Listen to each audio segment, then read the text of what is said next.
ഞാനും എന്റെ അനിയനുമാണ്. അനിയനുമായിട്ടുള്ള ആ ഒരു ബോണ്ട്. അനിയനുമായിട്ടുള്ള ബോണ്ട് എന്ന് പറഞ്ഞാൽ അനിയനാണ്.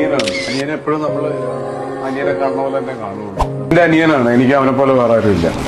ചേട്ടൻ പറയുമ്പോ എനിക്ക് ഭയങ്കര ഫാമിലി സന്തോഷം കൂടെ ഉണ്ടോ, അല്ലാണ്ട് സങ്കടം കൂടെ ഉണ്ടോ. ചേട്ടന്റെ സ്ഥാനത്ത് ഞാനും എന്റെ സ്ഥാനത്ത് ചേട്ടനുമായിരുന്നെങ്കിൽ ചേട്ടനോട് ചെയ്ത നല്ല കാര്യങ്ങൾ ഞാൻ ചേട്ടനോട് ചെയ്തിട്ടുണ്ടാവും എന്ന് പറയാൻ എനിക്ക് സംശയം. ഇഷ്ടമാണ്. എന്തും പറയാൻ പറ്റുന്ന കുറച്ച് ആൾക്കാരേ ഉള്ളൂ നമ്മുടെ ലൈഫിൽ. ഒന്ന് അമ്മ, ഒന്ന് അച്ഛൻ, ഒന്ന് ചേട്ടൻ. ഭാര്യ പോലും ചിലപ്പോൾ പറഞ്ഞു കഴിഞ്ഞാൽ വിട്ടിട്ട് കളഞ്ഞിട്ട് പോകും. ഒരു ദിനം കനവിൻ മലർവനം അരികിലകമിഴികളിലടരുകയോ ഇതുവരെ കരള് പ്രിയമൊഴി അതു പകരും പലതിനും ഓർത്തിടവേ പണ്ടു പണ്ടേ പൂത്ത